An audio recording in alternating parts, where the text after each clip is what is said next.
ساحل صاحب کا ڈرائیور حیات محمد کہیں دکھائی نہیں دے رہا تھا۔ ہمارا خیال تھا کہ وہ زخمی ہے اور جیپ کے اندر ہی ہے۔ موبائل کے وائرلیس سیٹ کا رابطہ ہیڈ کوارٹر سے تھا۔ کوئی چیخ چیخ کر پوچھ رہا تھا، یہ کیا ہو رہا ہے سر؟ یہ فائرنگ کیسی ہے؟ آپ کہاں ہیں sir? Hello hello, inspector Bashir calling. آپ کہاں ہیں سر؟ ساحل صاحب نیچے جھکے جھکے وائرلیس سیٹ تک پہنچے اور ریسیور اٹھا کر بولے، hello inspector Bashir, S S P Sahil speaking. یہاں شیخو پورہ روڈ پر موڑ سے 1 کلومیٹر پیچھے پولیس مقابلہ ہو رہا ہے، راوی روڈ تھانے میں کال کرو۔ ایس ایچ او نفری کے ساتھ فوراً پہنچے۔ سر، ایک موبائل شاہدرہ کے قریب موجود ہے، میں اسے کال کرتا ہوں۔ اسی دوران میں ایک برسٹ گاڑی کو لگا، وائرلیس سیٹ اچھل کر نشست پر جا گرا اور خاموش ہو گیا۔ یہ بڑی نازک صورتحال تھی۔ اب اس بات میں شبہ کی کوئی گنجائش نہیں تھی کہ بردہ فروش رجب کے ساتھیوں نے اسے پولیس کی حراست سے چھڑانے کے لیے کارروائی کی ہے۔ میں نے دیکھا تابڑ توڑ فائرنگ کی آڑ میں 2 افراد کوسٹر کے اندر سے نکلے اور بھاگ کر ایک کچی دیوار کے عقب میں اوجھل ہو گئے۔ یہ دیوار الٹی ہوئی جیپ کے بالکل قریب واقع تھی۔ میں جانتا تھا کہ کوسٹر والوں کا اگلا قدم اب کیا ہوگا۔ وہ الٹی ہوئی جیپ کے پیچھے پوزیشن لینا چاہتے تھے اور زخمی رجب کو جیپ میں سے نکال کر کوسٹر میں لے جانا چاہتے تھے۔ ہمیں جیپ کی دوسری سمت نظر نہیں آ رہی تھی۔ ممکن تھا کہ حیات محمد یا زخمی رجب میں سے کوئی ایک جیپ سے باہر گر پڑا ہو۔ میں نے بلند آواز سے کہا، صفدر، یہ لوگ رجب کو اٹھانا چاہتے ہیں۔ آپ فکر ہی نہ کرے جی، یہ رانی خاں کے سالے بھی ہوں گے تو ایسا نہیں کر سکیں گے۔ اس کے ساتھ ہی صفدر نے بڑی دلیری سے اپنی پوزیشن چھوڑی اور چند گز آگے ایک بیل گاڑی کے عقب میں بیٹھ گیا۔ جب ہم یہاں پہنچے تو یہ بیل گاڑی کھیت کی کیچڑ میں پھنسی ہوئی تھی اور چند افراد اسے نکالنے کی کوشش کر رہے تھے۔ فائرنگ اور ہنگامے سے خوفزدہ ہو کر وہ لوگ کھیتوں میں نکل بھاگے تھے۔ بیل گاڑی کی اوٹ سے صفدر بآسانی اس شخص کو نشانہ بنا سکتا تھا جو جیپ کی طرف آنے کی کوشش کرتا۔ نشانہ لگانے میں صفدر کی صلاحیت تسلیم شدہ تھی۔ اس نے کفایتشاری سے گولیاں چلائیں۔ اس کے باوجود دیوار کے پیچھے پوزیشن لینے والے دونوں افراد کو واپس کوسٹر کی طرف فسپا ہونے پہ مجبور کر دیا۔ جب وہ دونوں افراد کوسٹر میں واپس پہنچے تو یکدم نقشہ بدل سا گیا۔ کوسٹر والوں نے ہم پہ فائرنگ کرنے کی بجائے جیپ کو نشانہ بنانا شروع کر دیا۔ یوں محسوس ہوا جیسے وہ لوگ رجب کو چھیننے میں ناکام ہو کر اسے جان سے مار دینا چاہتے ہیں۔ جیپ الٹی ہوئی تھی۔ ممکن تھا کہ اس کا ڈیزل وغیرہ بہہ رہا ہو۔ ایسے میں ایک گولی جیپ کو جہنم بنا سکتی تھی، اور اگر ایسا نہ بھی ہوتا تو تابڑ توڑ فائرنگ سے حیات محمد اور رجب اندر ہی ہلاک ہو سکتے تھے۔ میں نے تیزی سے ایک فیصلہ کیا۔ ہماری گاڑی ذرا ڈھلان پر کھڑی تھی۔ میں اور کانسٹیبل گاڑی کو بآسانی نشیبی کھیت کی طرف دھکیل سکتے تھے۔ میں نے کانسٹیبل کو بتایا کہ ہمیں گاڑی نشیب کی طرف دھکیلنی چاہیے اور خود بھی اس کی اوٹ میں حرکت کر کے نشیب میں پہنچ جانا چاہیے۔ ہم نے گاڑی کو ڈھلان پہ دھکیلا اور اس کے پیچھے پیچھے دوڑتے ہوئے نشیبی کھیت میں پہنچ گئے۔ ساحل صاحب وہیں چند درختوں کی اوٹ میں کھڑے رہے۔ ہماری گاڑی کھیت میں پہنچی تو جیپ سے اس کا فاصلہ بمشکل 8-10 گز رہ گیا تھا۔ ہم زور لگا کر گاڑی کو تھوڑا مزید آگے لے گئے۔ کھیت میں کیچڑ بھی تھی اور ہمارے پاؤں بار بار پھسل رہے تھے۔ بہرحال گاڑی کی اوٹ میں سے ہم بالکل محفوظ تھے۔ کوسٹر میں سے گاڑی پر مسلسل فائرنگ ہو رہی تھی۔ میں دیکھ نہیں سکتا تھا مگر مجھے یقین تھا کہ گاڑی دوسری جانب سے چھلنی ہو گئی ہے۔ جیپ سے ہمارا فاصلہ اب چند قدم کا رہ گیا تھا۔ جیپ کا پچھلا دروازہ کھلا تھا اور اس میں سے مجھے رجب کا ایک پہلو صاف نظر آ رہا تھا۔ اس کے علاوہ حیات محمد کی نیلی قمیص کی جھلک بھی مجھے دکھائی دی۔ میں اوندھا لیٹ گیا اور کرالنگ کرتا ہوا جیپ کے پاس پہنچا۔ یہ بڑے نازک لمحے تھے۔ کوسٹر قدرے بلندی پر تھی۔ وہاں سے فائر ہونے والی کوئی بھی اندھی گولی میرا مزاج پوچھ سکتی تھی۔ جیپ کے نزدیک پہنچ کر میں نے رجب کا چہرہ دیکھا۔ وہ مسلسل بے ہوش تھا۔ اس کا رنگ ہلدی ہو رہا تھا۔ میں نے دیکھا کہ اس کے دائیں ہاتھ کی پشت پہ گولی لگی ہے اور وہاں سے خون رس رہا ہے۔ غالباً اس میں اتنا ہی خون تھا کہ بہہ نہیں سکتا تھا، بس رس سکتا تھا۔ میں نے اسے اپنی طرف کھینچا۔ اس کا بالائی دھڑ جیپ میں سے نکل آیا مگر اس کی ٹانگیں خبر نہیں کہاں پھنسی ہوئی تھی۔ میں کھینچ رہا تھا مگر ٹانگیں نکل نہیں پا رہی تھیں۔ یوں لگتا تھا کہ اندھا دھند فائرنگ سے کسی بھی وقت جیپ کو آگ لگ جائے گی اور ہم تینوں جل کر بھسم ہو جائیں گے۔ حیات محمد، میں نے ڈرائیور کو آواز دی۔ جواب میں کرہا سنائی دی۔ میں نے گردن لمبی کر کے دیکھا۔ حیات محمد نشستوں کے درمیان بری طرح پھنسا ہوا تھا۔ اس کے چہرے اور گردن پر کارتوس کے باریک چھرے لگے تھے اور پورا چہرہ زخمی نظر آ رہا تھا۔ میں چاہتا تھا کہ حیات محمد رجب کو جیپ سے نکالنے میں میری مدد کرے، لیکن وہ بیچارہ تو خود قابل رحم حالت میں تھا۔ اس نے حسرت بھری نظروں سے میری جانب دیکھا اور کچھ کہا، لیکن میں سمجھ نہیں سکا۔ جیپ کا وائرلیس سسٹم ابھی تک آن تھا اور اس میں سے کئی افراد کے بولنے کا شور سنائی دے رہا تھا۔ میں نے رجب کی پھنسی ہوئی ٹانگیں چھڑانے کے لیے ایک بار پھر زور لگایا۔ یہی وقت تھا جب میرے نتھنوں میں خوفناک بو گھسی۔ یہ ڈیزل کی بو تھی۔ جیپ کا ڈیزل بہنا شروع ہو گیا تھا۔ اب کسی بھی لمحے یہ جیپ آگ کا گولا بن سکتی تھی۔ مجھے صفدر کی پکار سنائی دی۔ وہ مجھ سے فریاد کر رہا تھا کہ میں جیپ سے پیچھے ہٹ جاؤں۔ چند لمحے بعد مجھے معلوم ہوا کہ وہ چیخو پکار کیوں کر رہا ہے۔ انجن کی سمت جیپ میں آگ لگ گئی تھی۔ اب جیپ کے قریب کھڑے رہنا خودکشی کرنے کے مترادف تھا۔ میں نے رجب کا بازو چھوڑا اور پیچھے کی جانب حرکت کی۔ ایک دم دھماکہ ہوا اور پوری جیپ آگ کی لپیٹ میں آ گئی۔ میں جھک کر بھاگتا ہوا موبائل کی اوٹ میں آ گیا۔ ایک ہی لمحے میں شعلے آسمان سے باتیں کرنے لگے۔ اس احساس کے ساتھ شعلوں کو دیکھنا کہ ان میں 2 افراد زندہ جل رہے ہیں بڑا کربناک تھا۔ کوسٹر والے اپنے مقصد میں کامیاب رہے تھے۔ وہ رجب کو پولیس سے چھین تو نہیں سکے تھے، تاہم وہ اسے ہلاک کرنے میں کامیاب ہو گئے تھے۔ یہی وقت تھا جب مجھے ایک بڑی لینڈ کروزر جیپ نظر آئی۔ وہ کچے پکے راستے پر بڑی تیزی سے اچھلتی ہوئی ہماری طرف آ رہی تھی۔ پہلے تو یہی خیال ذہن میں آیا کہ شاید ہمیں کمک پہنچی ہے، مگر پھر اس خیال کو رد کرنا پڑا۔ جیپ سیدھی کوسٹر کی طرف گئی اور اس جانب جا کر رک گئی جو ہمیں دکھائی نہیں دے رہی تھی۔ جیپ کوسٹر کے اگلے دروازے یعنی ڈرائیور کے دروازے کے پاس جا کر رکی تھی۔ شاہ جہاں صاحب، وہ فرار ہو رہے ہیں۔ صفدر کا اشارہ یقیناً کوسٹر والوں کی طرف تھا۔ میں نے گاڑی کی اوٹ سے دیکھا۔ صفدر کی اطلاع درست تھی۔ ڈرائیور والے دروازے کی سمت ہلچل نظر آ رہی تھی۔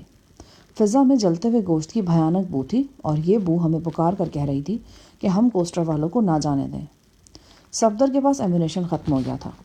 وہ ان افراد کو نشانہ نہیں بنا سکتا تھا جو بڑی تیزی سے کوسٹر میں سے نکل کر جیپ میں سوار ہو رہے تھے۔ خوش قسمتی سے ہماری گاڑی یعنی پولیس موبائل کا کوئی ٹائر برسٹ نہیں ہوا تھا۔ میں نے گاڑی کا اسٹیئرنگ سنبھالا اور انجن اسٹارٹ کر دیا۔ صفدر دوڑتا ہوا آیا اور گاڑی میں میرے ساتھ بیٹھ گیا۔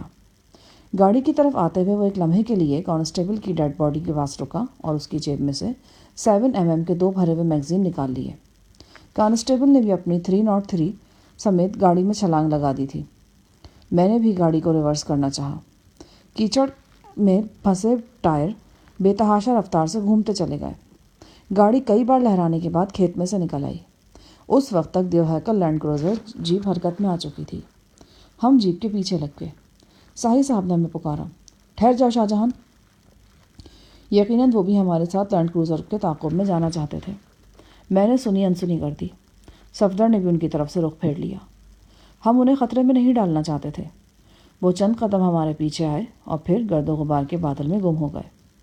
میرے ہاتھ اسٹیئرنگ پر چپک رہے تھے۔ یہ ڈرائیور نذیر کا خون تھا۔ ہم نے ٹرن لیا۔ نذیر اور کانسٹیبل کی لاشوں کے پاس سے گزر کر ہم لینڈ کروزر کے پیچھے گئے۔ صفدر، اس کے ٹائر پھاڑنے کی کوشش کرو۔ میں نے اپنا ریوالور صفدر کو دیتے ہوئے کہا۔ صفدر نے نشانہ لے کر 3 گولیاں چلائیں مگر تینوں رائگاں گئیں۔ ایک تو دیوہیکل لینڈ کروزر سے ہمارا فاصلہ زیادہ تھا، دوسرا گرد و غبار نے لینڈ کروزر کو ہماری نگاہوں سے تقریباً اوجھل کر رکھا تھا۔ یہ صبح 9-10 بجے کا وقت تھا۔ دور تک کھیتوں میں چمکیلی دھوپ پھیلی تھی۔ کاشتکاروں کی ٹولیاں یہاں وہاں کھڑی حیرت اور خوف کے ملے جلے تاثرات سے یہ ہنگامہ آرائی دیکھ رہی تھیں۔ میں نے تیسرا گیئر لگا کر کلچ چھوڑا تو 1280 سے انجن کی گاڑی کمان سے نکلے تیر کی طرح لینڈ کروزر کی طرف بڑھی۔ ٹوٹی ہوئی ونڈ اسکرین کے ٹکڑے ہر جھٹکے کے ساتھ ہمارے قدموں میں بکھر رہے تھے۔ صفدر نے لینڈ کروزر کا نشانہ لینے کے لیے 7mm رائفل تھام لی۔ نیا میگزین اٹیچ کرنے کے بعد وہ فائرنگ کے لیے بالکل تیار ہو گیا۔ صفدر، ان لوگوں نے 4 بندے مارے ہیں، ان کو نکلنا نہیں چاہیے۔ آپ فکر ہی نہ کریں جی، صفدر نے بڑے عزم سے کہا۔ بمشکل صفدر کا فقرہ پورا ہوا تھا کہ لینڈ کروزر کی طرف سے MG کے برسٹ کی آواز آئی۔ ہم نیچے جھک گئے۔ گولیاں گاڑی کی باڈی میں لگیں، تاہم شکر کا مقام تھا کہ کسی ٹائر کو نقصان نہیں پہنچا۔ لینڈ کروزر کچے پکے راستے پہ قریباً 60-70 میل کی رفتار سے اڑی چلی جا رہی تھی۔ اس کی تیز رفتاری کے سبب اس کے عقب میں گرد و غبار کا بادل بلند ہو رہا تھا۔ یہ گرد و غبار ہمارے حق میں اس لحاظ سے بہتر تھا کہ لینڈ کروزر سے ہمیں ٹھیک ٹھاک نشانہ نہیں بنایا جا سکتا تھا۔ دوسری طرف یہی فائدہ لینڈ کروزر والوں کو بھی حاصل تھا۔ صفدر ماہر ترین نشانہ باز ہونے کے باوجود لینڈ کروزر کے ٹائرز کو اپنی رائفل کا نشانہ نہیں بنا پا رہا تھا۔ قریباً 2-3 کلومیٹر تک یہ اندھا دھند دوڑ جاری رہی۔ اونچے نیچے راستوں پر ہماری گاڑی کے مقابلے میں لینڈ کروزر بہت اچھے طریقے سے دوڑ رہی تھی۔ اس کے علاوہ لینڈ کروزر کا ڈرائیور بھی خاصا مشاق نظر آتا تھا۔ ہمارا درمیانی فاصلہ دم بدم بڑھتا جا رہا تھا۔ یہ مایوس کن صورتحال تھی۔ لینڈ کروزر والوں کا پکڑے جانا ضروری تھا۔ ان میں سے کم از کم ایک فرد بھی گرفتار ہو جاتا تو کئی سنسنی خیز انکشافات ہو سکتے تھے۔ جب ہمارا اور لینڈ کروزر کا فاصلہ زیادہ بڑھ گیا تو مجبوراً میں نے شارٹ کٹ لگانے کے لیے کار ایک کھیت میں ڈال دی۔ اس کھیت میں چارہ تھا۔ مجھے امید تھی کہ ہم قریباً 1 فرلانگ تک کھیتوں میں سفر کر کے دوبارہ نیم پختہ راستے پر پہنچ جائیں گے اور لینڈ کروزر سے ہمارا فاصلہ خاصا کم ہو جائے گا، لیکن یہ امید بڑھ نہیں آئی۔ کھیتوں کے درمیان ایک جگہ زمین خاصی نرم تھی۔ ہماری گاڑی کیچڑ میں پھنس گئی اور پہیے گھوم کر رہ گئے۔ چند سیکنڈز تک کوشش کرنے کے بعد میں نے انجن بند کر دیا اور گہری آہ بھر کر پشت سے ٹیک لگا لی۔ صفدر بھی اپنی جگہ پیچ و تاب کھا کے رہ گیا۔ یہ بات اب بالکل واضح تھی کہ ہم لینڈ کروزر کو کھو چکے ہیں۔ کھیتوں میں کام کرتے ہوئے کاشتکار بھاگم بھاگ ہم تک پہنچے۔ جس کاشتکار کے کھیت میں ہم نے گاڑی گزاری تھی وہ خاصا پریشان نظر آتا تھا، مگر وہ یہ بھی دیکھ چکا تھا کہ یہ کھیت میں گھسنے والی گاڑی عام گاڑی نہیں بلکہ پولیس کی ہے۔ اس کے علاوہ باوردی پولیس کانسٹیبل بھی ہمارے ساتھ تھا۔ وہ اپنے نقصان پر تل ملانے کے سوا کچھ نہیں کر سکتا تھا۔ یہ معلوم ہونے کے بعد کہ ہم کچھ خطرناک غنڈوں کا تعاقب کر رہے تھے، کاشتکاروں کی ہمدردیاں ہمارے ساتھ ہو گئیں۔ موقع پر اکٹھا ہونے والے کھیت مزدوروں نے مل جل کر ہماری گاڑی کو کیچڑ سے نکالا۔ لینڈ کروزر کے تعاقب میں جانا اب بیکار تھا۔ کار میں موجود وائرلیس سیٹ فائرنگ کے دوران ناکارہ ہو چکا تھا، ورنہ اس موقع پر ہم لینڈ کروزر کے حوالے سے پولیس کے لیے کوئی پیغام نشر کر سکتے تھے۔ بہتر یہی تھا کہ اب ہم واپس روانہ ہوں۔ کیچڑ میں لتھڑی ہوئی ٹوٹی پھوٹی گاڑی کے ساتھ ہم موقع واردات کی طرف چل پڑے۔ موقع واردات پر اب پولیس کی 4-5 گاڑیاں جمع ہو چکی تھیں۔ کھیتوں میں دور تک لوگوں کی ٹولیاں نظر آ رہی تھیں۔ ہر چہرے پر خوف و ہراس پایا جاتا تھا، اور کیوں نہ ہوتا۔ موقع واردات پر کئی لاشیں بکھری ہوئی تھیں اور جلے ہوئے گوشت کی سڑان فضا کو بوجھل کر رہی تھی۔ پولیس جیپ ابھی تک سلگ رہی تھی۔ اس کے اندر حیات محمد اور رجب کی لاشیں جل کر کوئلہ ہو گئی تھیں۔ رجب کی مسک لاش میں سونے کی ایک چمکتی زنجیر سے میں نے اس کو پہچانا جو اس کی گردن میں بہت نمایاں نظر آتی تھی۔ اس خوبصورت زنجیر کا کچھ نہیں بگڑا تھا، لیکن پہننے والا موت کے سفر پر روانہ ہو گیا تھا۔ یہ وہی شخص تھا جس نے چند دن پہلے میرے قتل کی سپاری اٹھائی تھی۔ نذیر اور ہیڈ کانسٹیبل کی لاشیں کھیت سے باہر زمین پر پڑی تھیں۔ انہیں چادروں سے ڈھانپ دیا گیا تھا۔ 2 لاشیں کوسٹر کے اندر سے بھی ملی تھیں۔ یہ دونوں لاشیں حملہ آوروں کی تھیں۔ وہ دونوں مقامی تھے اور صورت سے چھٹے ہوئے بدماش نظر آتے تھے، تاہم عام بدماشوں کے برعکس ان کے جسموں پر قیمتی لباس تھے اور ان کے قریب پائے جانے والے ہتھیار بھی اعلیٰ کوالٹی کے تھے۔ ایک برٹش ماؤزر تھا جو کوسٹر کی 2 نشستوں کے درمیان پھنسا رہ گیا تھا۔ ایک 38 بور پسٹل تھا۔ میں نے غور کیا تو مجھ پر ایک توجہ طلب انکشاف ہوا۔ ہلاک ہونے والوں میں ایک شخص کے جسم پر 7 mm کی گولیوں کے 2 زخم آئے تھے، لیکن جو زخم اس کی فوری ہلاکت کا سبب بنا وہ MG کی گولی کا تھا۔ یہ گولی بہت کم فاصلے سے عین اس کی پیشانی پر ماری گئی تھی۔ صورتحال بالکل واضح تھی۔ حملہ آوروں کو یہ ساتھی پولیس فائرنگ سے شدید زخمی ہوا تھا۔ بھاگتے وقت حملہ آور اسے ساتھ نہیں لے جا سکتے تھے، اسی لیے انہوں نے بہتر سمجھا کہ اسے گولی مار کر ختم کر دیں۔ یہ بہت توجہ طلب بات تھی۔ اس سے پہلے وہ رجب کے ساتھ بھی اسی قسم کا سلوک کر چکے تھے۔ پہلے انہوں نے رجب کو پولیس پارٹی سے چھڑانے کی بھرپور کوشش کی، ناکام ہو کر اسے موت کے گھاٹ اتار دیا۔ اس کا مطلب تھا کہ وہ پولیس کو اپنا سراغ دینے کے سلسلے میں بے حد محتاط ہیں اور اس حوالے سے معمولی سا رسک بھی نہیں لینا چاہتے۔ اچانک میرا دھیان رجب کی رہائش گاہ کی طرف چلا گیا۔ وہاں ہمیں کم از کم ایک فرد ہم ایسا ضرور چھوڑ کر آئے تھے جو ہمارے لیے معلومات کا ذریعہ بن سکتا تھا۔ میری مراد اس ریچھ نما شخص سے تھی جس کی پنڈلی میں گولی لگی تھی اور وہ عمارت کے کمرے میں نیم بے ہوش پڑا تھا۔ در حقیقت یہی شخص اس نئے ہنگامے کی بنیاد تھا۔ اس نے پروفیسر اللہ دتا کے کلینک میں مجھے شناخت کیا تھا اور پھر ہنگامہ خیز واقعات کا سلسلہ شروع ہو گیا تھا۔ میں نے ساحل صاحب کی توجہ ریچھ نما شخص کی طرف دلائی تو وہ بھی فکر مند نظر آنے لگے۔ کہیں ایسا نہ ہو جناب کہ اسے بھی ہلاک کرنے کی کوشش کی جائے، ہمیں فوراً اس تک پہنچنا چاہیے۔ تو ٹھیک ہے، چلو، ساحل صاحب نے کہا۔ ہم ایک جیپ میں آ بیٹھے۔ اس میں وائرلیس سیٹ موجود تھا۔ رجب کی رہائش کی طرف جاتے ہوئے راستے میں ہی ساحل صاحب نے اپنے ایک انسپیکٹر سے رابطہ کر لیا۔ یہ انسپیکٹر اپنے تھانے کی نفری کے ساتھ رجب کی رہائش گاہ پر موجود تھا۔ SSP صاحب نے باسط نامی سے انسپیکٹر سے پوچھا کہ مجرمان میں سے زخمی ہونے والا شخص کہاں ہے؟ وہی NXC کے ساتھ والے کمرے میں پڑا ہے جناب، ابھی تک ہوش میں نہیں آیا۔ ٹھیک ہے، اس پہ کڑی نگاہ رکھو، وہ بہت اہم شخص ہے، اسے کسی صورت بھی نظروں سے اوجھل نہیں ہونا چاہیے اور نہ ہی کوئی نقصان پہنچنا چاہیے۔ ہم 5-10 منٹ میں پہنچ رہے ہیں۔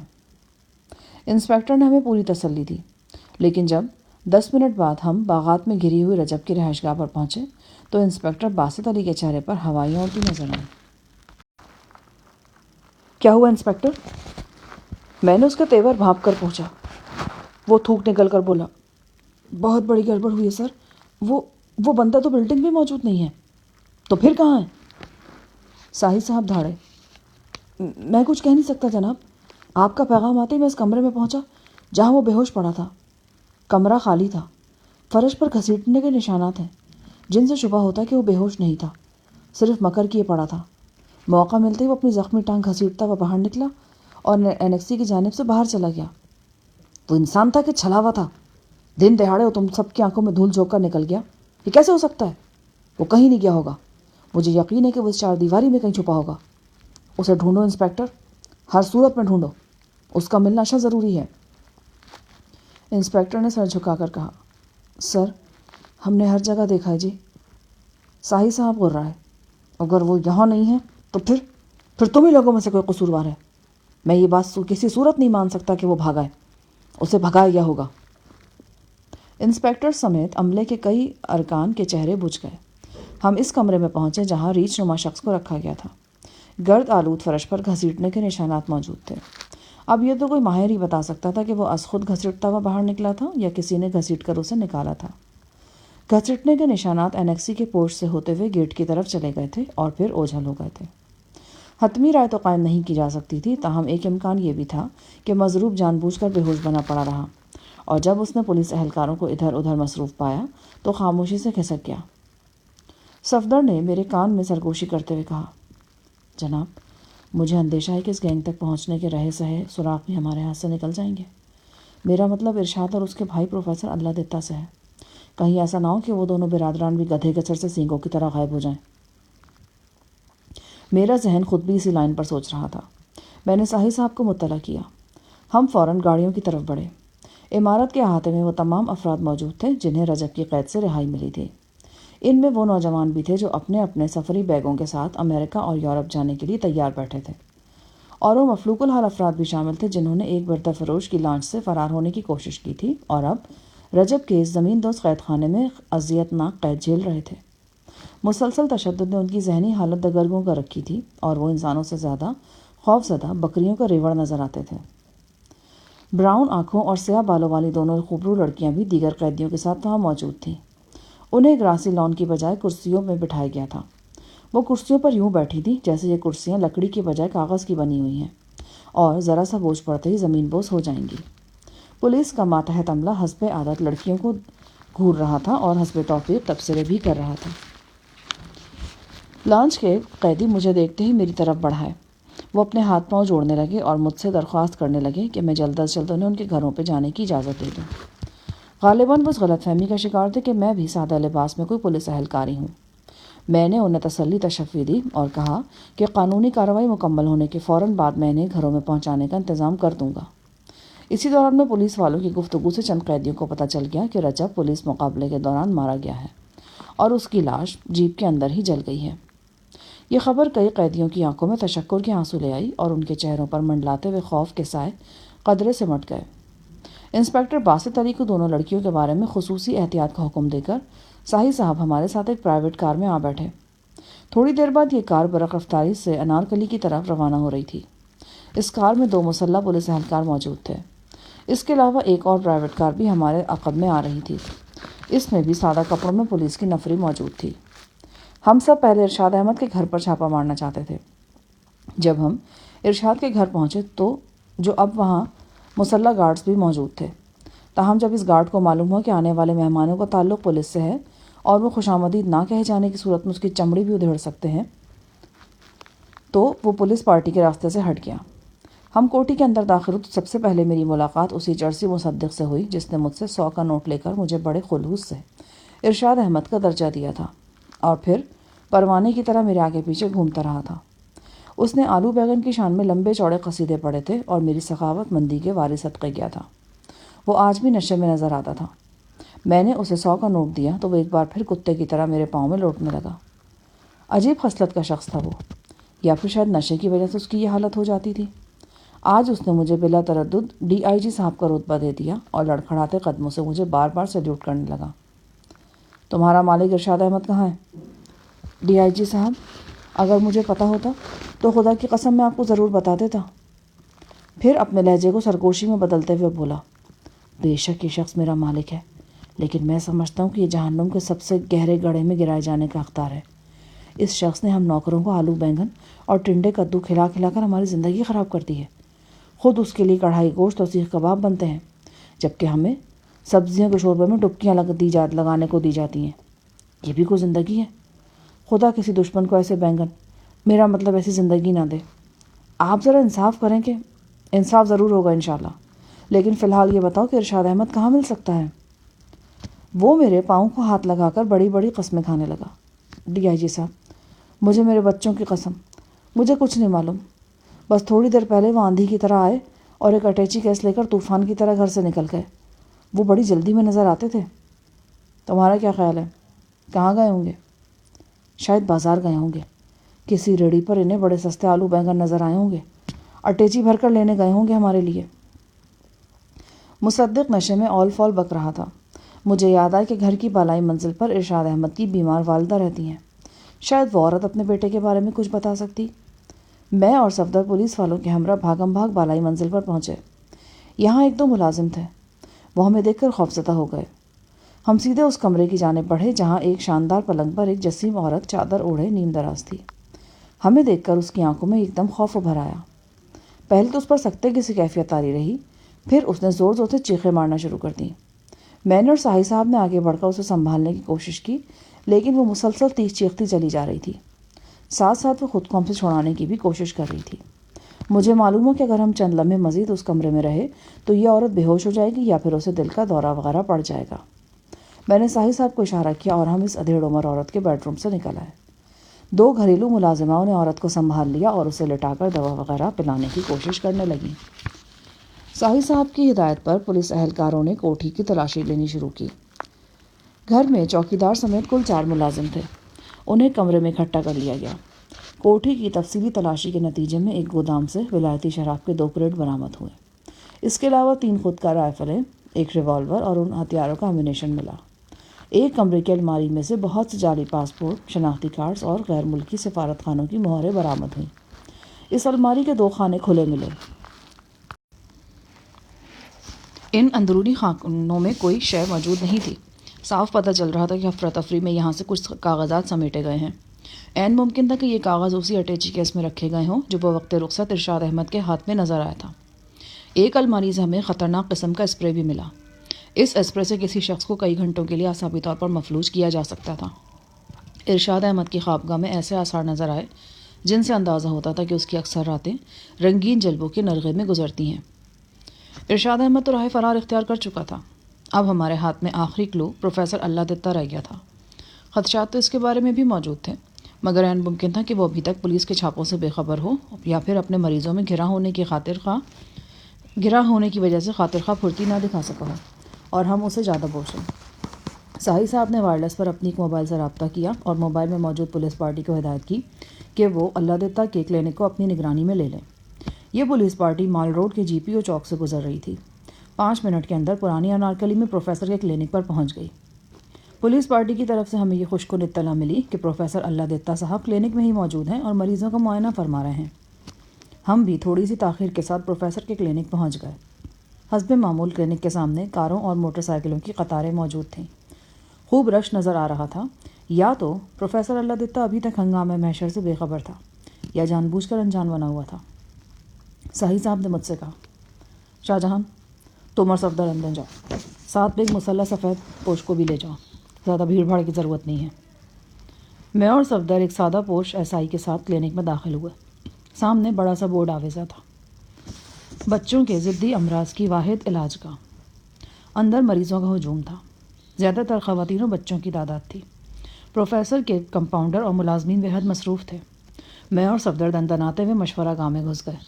مشورہ گاہ کے دروازے پر موجود چوکیدار نے ہمیں روکنے کی کوشش کی، مگر یہ کوشش ناکام رہی۔ میں پروفیسر کی میز کے سامنے پہنچ گیا۔ پروفیسر کے سامنے بیٹھی ہوئی مریضہ خاصی جوان اور خوبرو تھی۔ میں اسے دیکھ کر چونکا۔ وہ فلم انڈسٹری کی ایک جانی پہچانی ہیروئن تھی۔ یہاں میں اس کا اصل نام نہیں لکھوں گا، آپ اس کا فرضی نام نوشین تصور کر لیں۔ اس نے ایک سیاہ چادر اوڑھ رکھی تھی اور چہرے کا صرف بالائی حصہ نظر آ رہا تھا۔ مجھے یوں اندر گھستے دیکھ کر پروفیسر کے ساتھ ساتھ نوشین کے چہرے پر بھی ناگواری کی شکنیں ابھریں۔ کیا بات ہے؟ کیوں بدتمیزی کر رہے ہو؟ پروفیسر نے بھنا کر کہا۔ صفدر نے کہا، بدتمیزی ابھی ہوئی نہیں، لیکن ہو سکتی ہے، اور اگر آپ کے مریضوں کے سامنے یہ بدتمیزی ہوئی تو بڑے نقصان کی بات ہوگی۔ بہتر ہے کہ آپ خاموشی سے ہمارے ساتھ باہر آ جائیں۔ تم ہو کون؟ ہمارا تعلق پولیس سے ہے۔ کیا ثبوت ہے تمہارے پاس؟ پروفیسر اللہ دتہ نے اکڑ کر پوچھا۔ ایسا ہی نے اپنا شناختی کارڈ نکال کر اسے دکھایا۔ پروفیسر نے کارڈ دیکھ کر بے پرواہی سے میز پر پھینک دیا۔ تم جیسے 2 ٹکے کے پولیس والے کی یہ ہمت کہ مجھ پر حکم چلائے؟ جاؤ اپنے کسی بڑے کو بھیجو۔ پروفیسر نے سب انسپکٹر کو باقاعدہ دھکا دیتے ہوئے کہا، تم بھی بڑے بھی آ جائیں گے اور وارنٹ بھی آ جائیں گے، لیکن فی الحال تم باہر چلو ہمارے ساتھ۔ میں نے زور دے کر کہا، اور اگر میں نہ جاؤں تو میں گردن سے دبوچ کر لے جاؤں گا۔ میں نے اس کا بازو تھامتے ہوئے کہا۔ عین اسی وقت میری آنکھوں کے سامنے پھلجھڑی سی چھوٹ گئی۔ میرے پہلو میں کھڑی فلم ایکٹریس نوشین نے بڑے زور سے میرے منہ پہ تماچا رسید کر دیا تھا۔ مجھے یا صفدر کو اس حرکت کی ذرا بھی توقع نہیں تھی، لہٰذا ہم دونوں حیران رہ گئے۔ پھر جیسے صفدر کا ایک دم میٹر گھوم گیا، وہ نوشین پر جھپٹا۔ اس سے پہلے کہ اس کا بھرپور جوابی تھپا نوشین کے گال پر پڑتا، میں نے اس کا ہاتھ پکڑ لیا۔ نہیں صفدر، میں نے چیخ کر کہا۔ صفدر غصے سے بے قابو ہو رہا تھا۔ اس کے منہ سے نوشین کے لیے گالیوں کا طوفان ابل پڑا۔ وہ خود کو میری گرفت سے نکالنے کے لیے پورا زور لگا رہا تھا اور نوشین کی طرف جھپٹ رہا تھا۔ نوشین چند لمحے تو بڑبڑاتی رہی، پھر ایک دم ڈر کر خاموش ہو گئی۔ شاید اسے صفدر کی طرف سے ایسے زبردست رد عمل کی توقع نہیں تھی۔ صفدر کو اگر کسی دوسرے نے سنبھال رکھا ہوتا تو وہ یقیناً اب تک خود کو چھڑا چکا ہوتا اور مجھے تماچا رسید کرنے کی پاداش میں نوشین نامی سیکٹرس کا حشر نشر کر چکا ہوتا۔ لیکن میری گرفت بہت مضبوط تھی اور صفدر کی کوئی پیش نہیں چل رہی تھی۔ میں نے ڈری ہوئی نوشین سے چیخ کر کہا، دفع ہو جاؤ یہاں سے۔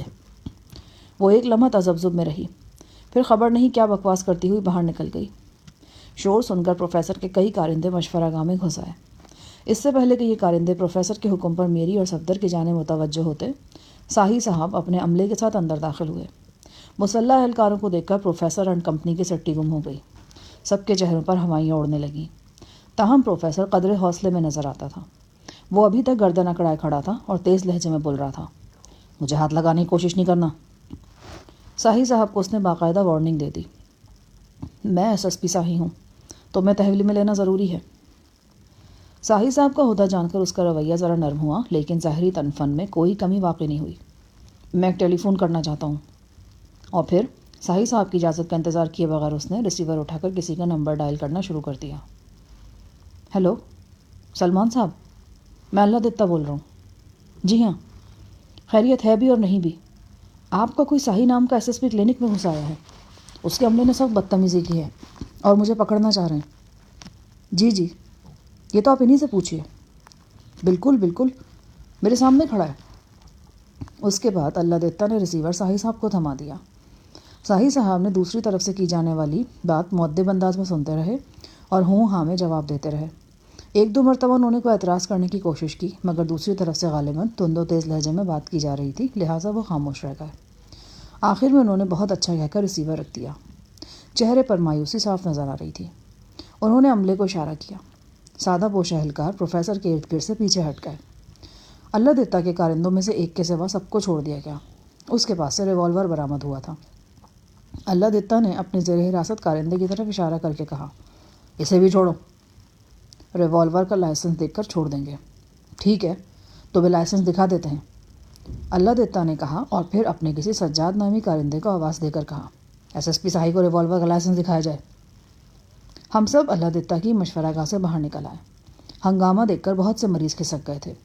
جو موجود تھے وہ بھی حیران پریشان نظر آ رہے تھے۔ میں نے ساہی صاحب سے پوچھا، کس کا فون تھا؟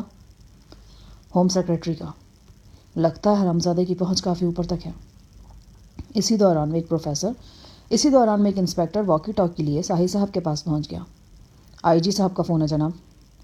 ساہی صاحب نے اپنے افسر اعلیٰ کا فون سنا اور چند بار یس سر کر کے رہ گئے۔ IG صاحب نے بھی پروفیسر اللہ دتہ کے حوالے سے ہی بات کی تھی اور ساہی صاحب کو مطلع کیا تھا کہ پروفیسر کی شنوائی کافی اوپر تک ہے، لہٰذا اس پر بلا کسی ٹھوس ثبوت کے ہاتھ ڈالنا ازحد خطرناک ہے۔ ابھی صاحب ہم سے آئی جی کے فون کے بارے میں بات کر ہی رہے تھے کہ ایک شاندار مرسیڈیز کار کلینک کی تنگ سڑک پر رکتی نظر آئی۔ اس کے پیچھے خاکستری جیپ بھی تھی۔ میں اس گاڑی اور جیپ کو پہچانتا تھا۔ یہ مقامی M&A کی گاڑیاں تھیں۔ M&A صاحب بنفس نفیس مرسیڈیز میں موجود تھے۔ وہ توند مٹکاتے ہوئے باہر تشریف لائے اور سیدھے صاحب کے پاس پہنچ گئے۔ ان کے رائفل بردار کارندے ادب سے عقب میں چلے آ رہے تھے۔ میں M&A صاحب کو بڑی اچھی طرح جانتا تھا۔ چند سال پہلے وہ لندن کے ایک فلیٹ میں اس حالت میں پکڑے گئے تھے کہ بیک وقت 3 برہنہ لڑکیوں کے ساتھ کشتی فرما رہے تھے اور نشے میں انہیں ماں بہن کا درجہ بھی دے رہے تھے۔ اور یہ تو ایک مثال ہے، ایسی بہت سی روشن مثالوں کے تمغے ان کے سینے پر سجے ہوئے تھے۔ M&A صاحب بے تکلفی سے صاحب کا ہاتھ پکڑ کر ایک طرف لے گئے اور تھوڑی دیر گفتگو فرماتے رہے۔ یقیناً یہ گفتگو عزت مآب پروفیسر اللہ دتہ کے حوالے سے ہی تھی۔ M&A صاحب پروفیسر صاحب کی سفارش کر رہے تھے اور ڈھکے چھپے الفاظ میں صاحب کو وہ بات سمجھا رہے تھے جو حکمران اور طاقتور طبقہ اپنے ماتحت اور کم اختیار والے لوگوں کو ہمیشہ سے سمجھاتا آیا ہے۔ 1-1.5 گھنٹے کے اندر صاحب کو درجنوں فون آ گئے، جن میں صاحب سے کہا گیا کہ وہ پروفیسر اللہ دتہ کی شان میں گستاخی کرنے کی کوشش نہ کریں۔ صاحب نے اپنے اعلیٰ افسران کو تمام تر صورتحال سے آگاہ کیا۔ سب سے پہلے انہیں شیخو پورہ روڈ لے جا کر موقع واردات دکھایا گیا۔ پولیس کی جلی ہوئی جیپ جس میں گولیوں کے سینکڑوں سوراخ تھے، حملہ وروں کی جارحیت کا منہ بولتا ثبوت تھی۔ 4 پولیس اہلکاروں کی لاشیں بھی ابھی موقع سے ہٹائی نہیں گئی تھیں۔ اس کے علاوہ بردہ فروش رجب اور اس کو چھڑانے کے لیے آنے والوں کی 2 لاشیں بھی موقع پر موجود تھیں۔ جائے وقوع کا ہر چپا گواہی دے رہا تھا کہ یہاں ایک زوردار اور حقیقی پولیس مقابلہ ہوا ہے۔ اس کے بعد افسران کی ٹیم کو رجب کی رہائش گاہ کا دورہ کرایا گیا۔ افسران نے غیر قانونی طور پر مبہوس رکھے جانے والے قریباً 44 افراد سے ان کے بیانات سنے اور وہ تہہ خانے بھی دیکھے جہاں قیدیوں کو بھیڑ بکریوں کی طرح رکھا جاتا تھا۔ یہاں افسران نے رجب کے ساتھیوں جانی اور غیاثی کی لاشوں کا معائنہ بھی کیا۔ اس امر میں شک و شبے کی ہلکی سی بھی گنجائش نظر نہیں آتی تھی کہ رجب منظم طریقے سے بردہ فروشی کا کام کر رہا تھا۔ میرا اور صفدر کا خیال تھا کہ اب پولیس کو اپنے رویے پر نظر ثانی کرنی پڑے گی۔ رجب کی رہائش گاہ پر وہ اسکوٹر موجود تھا جس پر سوار ہو کر ارشاد احمد کا کارندہ یعنی ریچھ نما شخص یہاں پہنچا تھا۔ اس اسکوٹر کی رجسٹریشن ارشاد احمد کے نام پر تھی۔ ارشاد کے اسکوٹر کی یہاں موجودگی اس بات کا بیان ثبوت تھی کہ رجب اور ارشاد میں کوئی نہ کوئی ربط ہے۔ ارشاد خطرے کی بو سونگھ کر فرار ہو گیا تھا اور اس کا مفرور ہو جانا اس کی حیثیت کو مزید مشکوک بناتا تھا۔ صاحب نے اپنے ساتھی افسران کو تفصیل سے سب کچھ بتایا۔ مزید تفتیش کے مطابق پروفیسر اللہ دتہ کے بھائی ارشاد احمد اور بردہ فروش رجب جان کے درمیان بردوں کے لین دین کا معاملہ چل رہا تھا۔ یہ اسکوٹر سوار جو ارشاد احمد کا قریبی ساتھی ہے اسی لین دین کے سلسلے میں یہاں آیا تھا۔ یہاں بردہ فروشوں اور قیدیوں میں گولی چل گئی۔ اسی ہنگامے میں یہ شخص بھی زخمی ہوا اور اس کی ٹانگ میں گولی لگی۔ یہ 8 پہر زخمی حالت میں یہاں پڑا رہا اور پھر موقع دیکھ کر فرار ہو گیا۔ ایک اعلیٰ افسر نے صاحب سے سوال کیا، آپ کو یہ ساری باتیں کس ذریعے سے معلوم ہوئیں؟ صاحب نے بڑے اعتماد سے مجھے اور صفدر کو پولیس افسران کے سامنے پیش کر دیا۔ انہوں نے پولیس افسران کو میرا نام احمد اور صفدر کا نام شجاع بتایا اور انہیں آگاہ کیا کہ ہم دونوں ان کے لیے مخبر کے فرائض انجام دیتے ہیں۔ ہم دونوں میک اپ میں تھے، لہٰذا قانون کی آنکھ ہمیں دیکھنے اور پہچاننے سے قاصر تھی۔ اگر ہمارا یہ میک اپ پردہ نہ ہوتا تو اب تک ہم دونوں کو ہتھکڑیاں لگ چکی ہوتی اور مجھے تو غالباً بیڑیاں بھی پہنائی جا چکی ہوتی۔ پولیس افسران میں سے CIA کے انسپکٹر نے ہم دونوں سے بھی چند سوالات کیے۔ میں نے بہتر سمجھا کہ اس گھاگ انسپکٹر کے سامنے کم سے کم جھوٹ بولا جائے۔ میں نے اسے بتایا کہ کس طرح میں چند روز پہلے پروفیسر کے بھائی ارشاد احمد سے ملنے اس کی کوٹھی پر پہنچا تھا اور کس طرح ارشاد کے ایک چرسی ملازم نے مجھ سے 100 کا نوٹ وصول کر کے مجھے ارشاد احمد بنا دیا تھا۔ میں نے بتایا کہ اس کے بعد رجب جان کی بدقسمتی اسے ارشاد احمد کی رہائش گاہ پہ کھینچ لائی۔ رجب اور ارشاد کی وہ پہلی ملاقات تھی۔ رجب بھی مجھے ارشاد ہی سمجھا۔ وہ مجھ سے باتوں باتوں میں کافی بے تکلف ہو گیا۔ اس نے روانی میں اس راز سے پردہ اٹھا دیا کہ وہ بھی ارشاد احمد کی طرح بردہ فروشی کے دھندے میں ملوث ہے۔ وہ مجھے بردوں کی کھیپ فروخت کرنے کے لیے اپنی رہائش گاہ پہ لے آیا۔ اس کے بعد کے واقعات میں نے تفصیل سے انسپکٹر کے گوش گزار کر دیے کہ کس طرح ارشاد کا ساتھی وہ ریچھ نما شخص اپنے اسکوٹر پہ جب رجب کی رہائش گاہ پہنچا اور اس کی آمد کے سبب یہ بھانڈا پھوٹ گیا کہ میں ارشاد احمد نہیں ہوں۔ CIA کے انسپکٹر نے صاحب کی موجودگی میں میرا اور صفدر کا طویل بیان قلم بند کیا۔ صاحب کی موجودگی کے سبب انسپکٹر نے زیادہ تند و تیز سوال پوچھنے سے گریز کیا تھا۔ بیانات سے فارغ ہو کر میں نے صاحب سے پوچھا، اب کیا خیال ہے آپ کا؟ پروفیسر پر ہاتھ ڈالا جا سکے گا یا نہیں؟ صاحب کی پیشانی پر سوچ کی لکیریں مزید گہری ہو گئیں۔ وہ بولے، پروفیسر اللہ دیتا کا اثر و رسوخ ہماری توقع سے زیادہ ہے۔ بحیثیت مریض جن لوگوں کو اس سے فائدہ پہنچا ہے یا پہنچ رہا ہے ان میں اعلیٰ افسران اور انتظامیہ کے عہدیدار بھی شامل ہیں۔ یہ لوگ شد و مت سے پروفیسر کی حمایت کر رہے ہیں اور اس کے خلاف کچھ بھی سننے کو تیار نہیں۔ وہ اسے ایک زبردست معالج ہی نہیں، ایک زبردست انسان بھی قرار دے رہے ہیں۔ لیکن اب تو یہ بات واضح ہو گئی ہے جناب، بردہ فروش رجب جان اور پروفیسر کے بھائی کا تعلق ثابت ہو رہا ہے۔ بھائی کے مفرور ہو جانے کے بعد ظاہر ہے پولیس کو پروفیسر پر ہی ہاتھ ڈالنا ہوگا۔ پہلی بات تو یہ ہے شاہ جہان کہ بردہ فروش رجب اور پروفیسر کے بھائی ارشاد کا تعلق ابھی واضح طور پر ثابت نہیں ہوا۔ ہمارے پاس فی الحال واحد ثبوت اسکوٹر کی وہ رجسٹریشن کاپی ہے جس پر ارشاد احمد کا نام موجود ہے۔ یہ کاغذی ثبوت ہے اور اس میں بآسانی رقم برآمد ہو سکتا ہے۔ ہاں، اگر وہ زخمی اسکوٹر سوار رجب کی رہائش گاہ سے مل جاتا تو پھر کیس مضبوط ہو جانا تھا۔ اس شخص سے یہ بات اگلوائی جا سکتی تھی کہ ارشاد سے اس کا کیا تعلق ہے اور ارشاد نے اسے رجب کے پاس کس کام سے بھیجا تھا۔ صفدر نے کہا، ارشاد کا چرسی ملازم مصدق بھی اپنے مالک کی سیاکاری کے متعلق بہت کچھ جانتا ہے۔ اس کے علاوہ وہ ارشاد اور رجب کے تعلق کے بارے میں بھی تصدیق کر سکتا ہے۔ ساہی صاحب نے کہا، بالفرض یہ تصدیق ہو بھی جائے تو ہمارا مقصد فی الفور حاصل نہیں ہو سکتا۔ یہ پروفیسر ایک کائنہ شخص نظر آتا ہے۔ اپنے بھائی کے ریکروٹنگ بزنس سے اس نے تو کوئی تعلق واسطہ نہیں رکھا ہوا، بلکہ ویسے بھی وہ اپنے بھائی سے بہت کم ملتا جلتا تھا۔ اب اگر ہم اس پر ہاتھ ڈالتے ہیں تو وہ کہہ سکتا ہے کہ اپنے بھائی کے قول فعل سے اس کا کوئی تعلق نہیں، لہٰذا اسے بدنیتی کی بنا پر اس معاملے میں گھسیٹا جا رہا ہے۔ یہاں کے کثیر الرشاد روزنامے کا مالک بھی پروفیسر کے بہی خواہوں میں شامل ہے۔ اب تک 3 دفعہ اس کا فون آ چکا ہے۔ وہ اور اس جیسے دوسرے لوگ شور مچا دیں گے کہ پولیس اصل مجرموں کو تو پکڑ نہیں سکی اور اب بے گناہ شہریوں کی گردنیں دبوچ رہی ہے۔ تمہیں معلوم ہی ہے اس قسم کی خبروں کو کس قدر اچھالا جاتا ہے۔ تو اس کا مطلب ہے کہ اتنی انسانی جانوں کے ضیاع کے باوجود ہم چپ کر کے بیٹھ جائیں؟ ایک انسپیکٹر نے کہا، مرنے والے ہمارے ساتھی اور دوست تھے، ہم ان کا خون رائگاں نہیں جانے دیں گے۔ ایک سب انسپیکٹر نے جوش سے کہا، حوصلہ رکھو بھائی، حوصلہ، سب کچھ ہوگا، لیکن ذرا انتظار کرنا پڑے گا۔ ساہی صاحب نے کہا، ہم دونوں خاموشی کے ساتھ اپنے ہوٹل واپس آ گئے۔ متوسط درجے کے اس ہوٹل میں ہمارے ٹھکانے کا علم مجتبیٰ کنور اور ساہی صاحب کے سوا کسی کو بھی نہیں تھا بھی۔ صفدر بے حد برہم دکھائی دیتا تھا۔ اس کی برہمی کی وجہ تو یہ تھی کہ ہم اتنی مار دھاڑ اور خون ریزی کے باوجود ایسے کسی ایک شخص پر بھی ہاتھ نہیں ڈال سکے جو ہمیں بردہ فروشی کے اس گھناؤنے دھندے کے بارے میں کوئی سراغ دے سکتا۔ اس کی برہمی کی دوسری اور زیادہ اہم وجہ وہ واقعہ تھا جو پروفیسر اللہ دتہ کی مشورہ گاہ میں پیش آیا تھا۔ ایکٹریس نوشین نے بالکل اچانک اور غیر متوقع طور پر مجھے تھپڑ جڑ دیا تھا۔ اس تھپڑ کے بعد صفدر کا جو حال ہوا تھا وہ میں ہی جانتا تھا۔ غصے نے اسے نیند پاگل کر دیا تھا۔ اگر میں اسے نوشین پر جھپٹنے کے لیے آزاد چھوڑ دیتا تو وہ یقیناً اس کا بہت برا حشر کرتا۔ اس واقعے کو 1.5-2 گھنٹے گزر چکے تھے مگر وہ اب بھی آتش فشاں کی طرح کھول رہا تھا۔ وہ قسم کھا کر کہنے لگا، شاہ جہان صاحب، میں اس کتیا سے اس تھپڑ کا بدلہ لے کر رہوں گا، ایسا ذلیل کروں گا کہ عمر بھر یاد رکھے گی۔ الو کی پٹھی، 2 ٹکے میں بکنے والی ایکٹریس، اور یہ مجال، حرام زادی کا سر عام ننگا نہ کر کے گھسیٹنا تو صفدر نام نہیں میرا۔ صفدر ایک تحمل مزاج اور روشن دماغ شخص تھا۔ میں نے کبھی اسے جذبات میں فیصلہ کرتے نہیں دیکھا تھا، لیکن آج وہ سرتاپا جذباتی ہو رہا تھا۔ یار صفدر، سچ پوچھتے ہو تو مجھے تمہارا رویہ دیکھ کر مایوسی ہوئی ہے۔ تم ایک کالجیٹ لڑکے جیسا رد عمل پیش کر رہے ہو۔ سمجھنے کی کوشش کرو، اس لڑکی نے مجھے انجانے میں تھپڑ مارا ہے اور یہ سب کچھ اتنا اچانک ہوا کہ اسے خود بھی پتہ نہیں چلا۔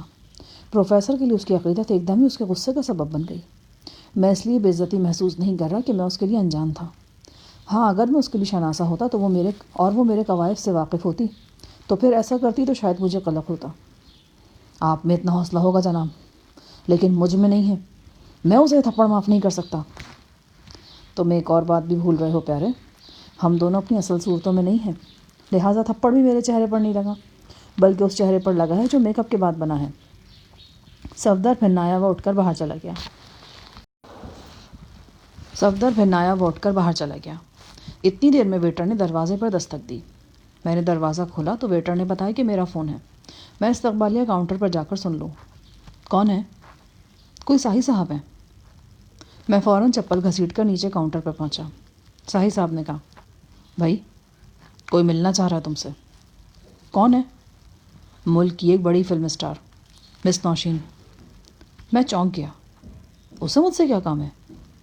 یہ تو وہی بتا سکتی ہے۔ پہلے 2 مرتبہ اس کے سیکریٹری نے رابطہ کیا. ابھی تھوڑی دیر پہلے وہ خود بات کر رہی تھی. کہتی تھی کہ اس کا تم سے ملنا بہت ضروری ہے. اس کے پاس تمہارا اتا پتہ نہیں، ورنہ وہ یقیناً اسی وقت تم پر چڑھ دوڑتی. کچھ اندازہ تو لگایا ہوگا آپ نے کہ کیا مسئلہ اس کا؟ مجھے لگتا ہے کہ اللہ دتہ کے کلینک میں پیش آنے والے واقعے کے حوالے سے وہ کوئی بات کرنا چاہ رہی ہے. شاید تم سے معذرت کرنے کا ارادہ رکھتی ہو، لیکن مجھے اس کی معذرت کی ضرورت نہیں ہے، نہ ہی میں اس سے ملنا چاہتا ہوں. ساہی صاحب ہلکے پھلکے انداز میں بولے. خدا کا خوف کرو بھائی، اتنی بڑی فلم اسٹار ہے، لوگ اس کی جھلک دیکھنے کے لیے پہرو اسٹوڈیو کے گیٹ پر کھڑے رہتے ہیں، اور تم اس سے ملنا ہی نہیں چاہ رہے. میرے خیال میں وقت ضائع کرنے کے اس سے بہتر طریقے بھی ہیں جناب، میں نے بھی ہلکے پھلکے انداز میں کہا. ساہی صاحب نے قدرے سنجیدہ لہجے میں کہا. مجھے محسوس ہو رہا ہے کہ شاید وہ پروفیسر اللہ دتہ کے حوالے سے بھی کوئی بات کرے. اگر تم اس سے ایک مختصر ملاقات کر ہی لو تو بہتر ہے. ٹھیک ہے، اگر آپ کہتے ہیں تو کر لیتا ہوں. اگر تمہارا یہ ہوٹل والا ٹھکانہ پوشیدہ ہی ہے تو بہتر ہے. ملاقات کے لیے کوئی اور جگہ مقرر کر لو. انٹرنیشنل ہوٹل کے بارے میں کیا خیال ہے؟ جیسا آپ مناسب سمجھیں. تو ٹھیک ہے، تم 5 بجے تک ہوٹل کے ڈائننگ ہال میں پہنچ جانا. آج شام کی چائے تم مشہور و معروف فلم اسٹار نوشین کے ساتھ پیو گے. جناب، اس مشہور و معروف فلم اسٹار کے ساتھ مجھے کس حیثیت سے ملنا ہے؟ احمد کی حیثیت سے. تم باقاعدہ طور پر پولیس میں شامل نہیں ہو، تاہم پولیس کے لیے مخبر کے فرائض انجام دیتے ہو. اعلیٰ پولیس افسران سے تمہارے تعلقات ہیں. تمہارے ساتھی صفدر کا نام شجاع ہے اور وہ تمہاری ہدایت کے تحت کام کرتا ہے. ساہی صاحب نے کچھ مزید باتیں بتانے کے بعد سلسلہ منقطع کر دیا. میں کمرے میں واپس آ کر سوچنے بیٹھ گیا. یہ فلمی پری مجھ سے کیا کہنا چاہ رہی تھی؟ ممکن ہے کہ وہ صرف معذرت کرنا چاہ رہی ہو، لیکن یہ کسی قسم کی چال بھی ہو سکتی تھی، اور یہ بھی ممکن تھا کہ کوئی اور شخص فلمی پری کو استعمال کرنے کی کوشش کر رہا ہو. بہرحال اصل بات تو اس سے ملنے کے بعد ہی کھل سکتی تھی. میں نے کمرے سے کھڑکی کا پردہ ہٹا کر دیکھا. صفدر ہوٹل کے برآمدے میں آرام کرسی پر نیم دراز تھا. وہ بظاہر ایک میگزین دیکھ رہا تھا، لیکن میں جانتا تھا کہ اس کی نگاہیں اور دماغ کہیں اور ہیں. وہ اندر سے آتش فشاں کی مانند کھول رہا تھا. میرے چہرے پر فلمی ہیروئن کے تماچے کو اس نے اپنی اور میری بہت بڑی بے عزتی تصور کیا تھا، اور اب وہ اس لڑکی کو سبق سکھانا چاہ رہا تھا. اور کوئی بڑی بات نہیں تھی کہ وہ دل ہی دل میں ایورنیو یا شاہنور اسٹوڈیو کے اندر گھسنے اور فلمی پری کو سر عام ذلیل کرنے یا اٹھا لے جانے کا پروگرام بنا چکا ہو. اور اگر سنجیدگی سے سوچا جاتا تو صفدر جیسے شخص کے لیے سب کچھ کرنا کچھ ایسا مشکل بھی نہیں تھا. وہ کسی نگار خانے میں گھس کر فلمی پریوں کے درجنوں محافظوں کی موجودگی میں اسے تگنی کا ناچ نچا سکتا تھا. میں نے بہتر یہی سمجھا کہ اسے تازہ ترین صورتحال سے آگاہ کروں. میں نے کھڑکی کھول کر اسے آواز دی تو وہ مرے مرے قدموں سے اندر آ گیا. شام کو میں اکیلا ہی انٹرنیشنل ہوٹل کے لیے روانہ ہوا. صفدر کو میں سب کچھ بتا چکا تھا اور وہ قدرے مطمئن نظر آ رہا تھا. بہرحال اس کے دل میں مختلف شکوک بھی موجود تھے. اس کا اصرار تھا کہ فلمی ہیروئن سے میری ملاقات کے دوران وہ بھی میرے آس پاس موجود رہے گا. لہٰذا مجھ سے 1 گھنٹہ پہلے وہ ہوٹل پہنچ چکا تھا. میں نے ڈائننگ ہال میں قدم رکھا تو صفدر کو گوشے کے میز میں بیٹھا پایا. وہ اخبار دیکھنے میں مصروف تھا. میں نے ہال میں ادھر ادھر نظریں دوڑائیں اور ساہی صاحب کی اطلاع کے مطابق ایک میز پر جا کر بیٹھ گیا. یہ میز ہمارے لیے پہلے سے مخصوص تھی. مجھے بیٹھے 3-4 منٹ ہی ہوئے تھے کہ فلمی پری ہال میں داخل ہوتی دکھائی دی.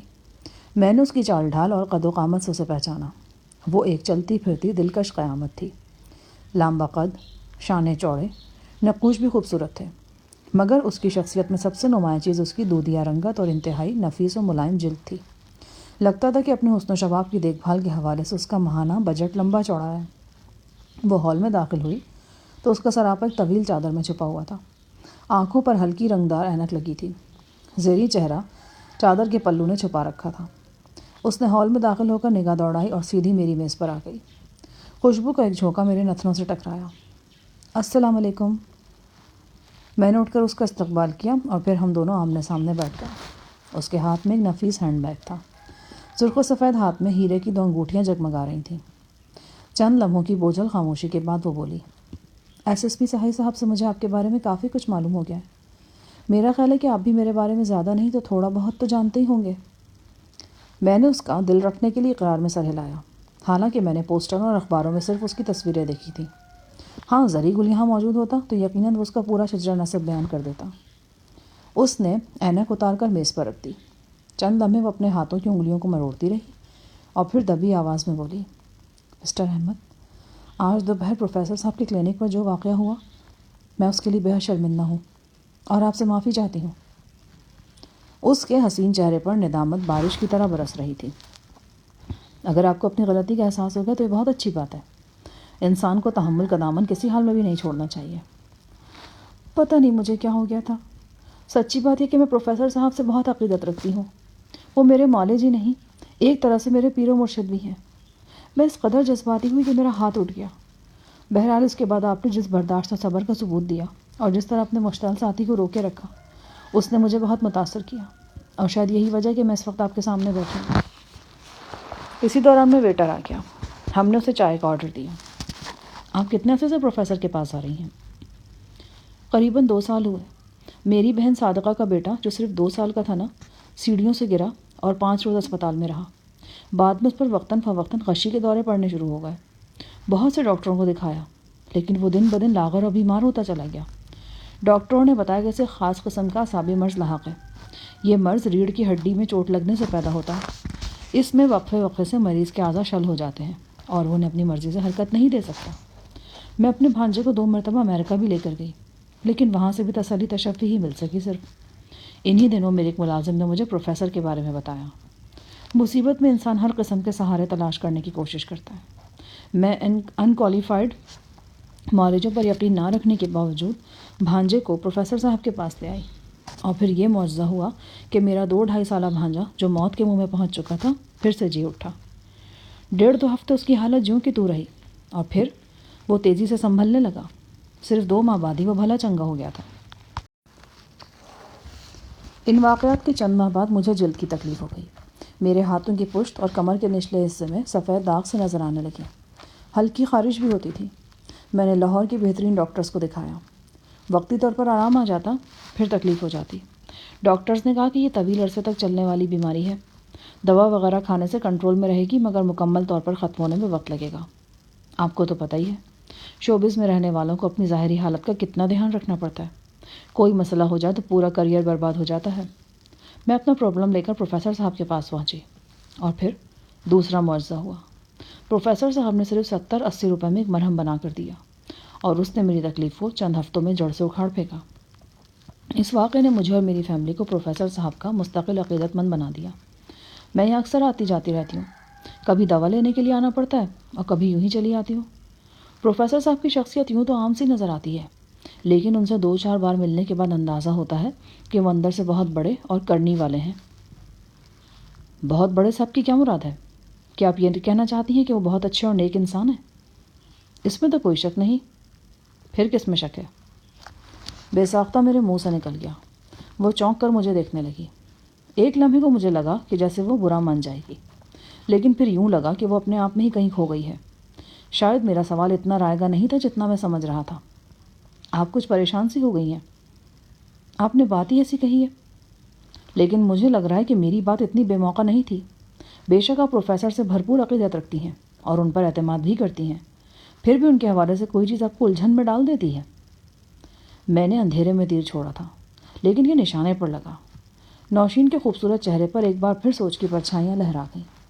وہ کچھ دیر بے خیالی میں گلاس کے کنارے پر انگلی پھرتی رہی، پھر اپنے خیالات جھٹک کر میری جانب دیکھنے لگی۔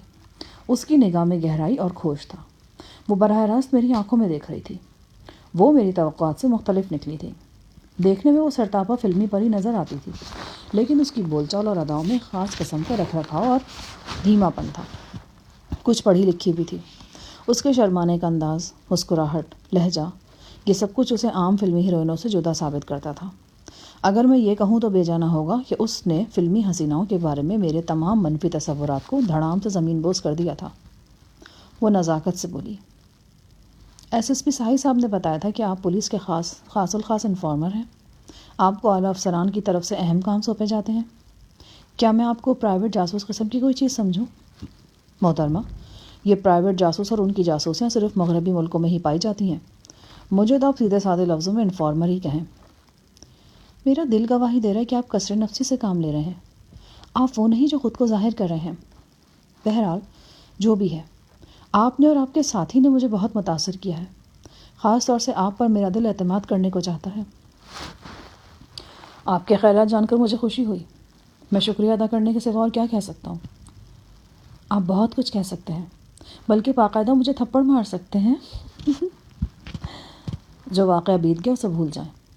ٹھیک ہے، بھول گئے، کوئی نئی بات کریں۔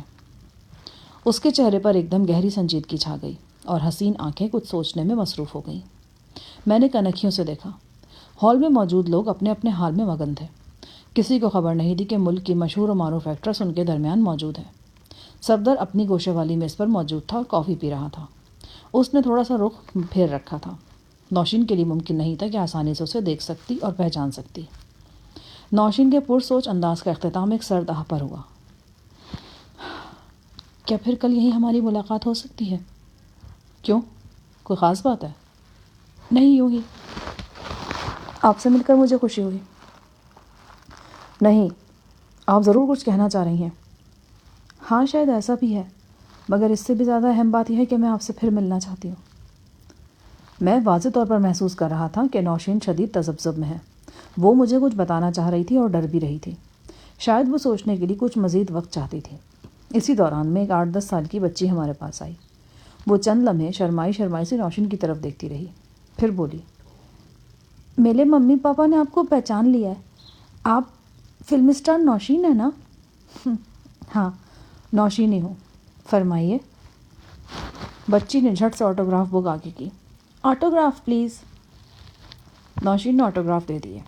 بچی کے والدین کچھ فاصلے پر بیٹھے مسکراتی نظروں سے ہمیں دیکھ رہے تھے۔ تھینک یو باجی، بچی نے کہا اور مسکراتی ہوئی واپس چلی گئی۔ اب کچھ اور لوگ بھی کھوجی نظروں سے ہمیں دیکھنے لگے تھے۔ ہم لوگوں کے ساتھ یہ بہت پرابلم ہوتا ہے، پرائیویٹ لائف ختم ہو کر رہ جاتی ہے۔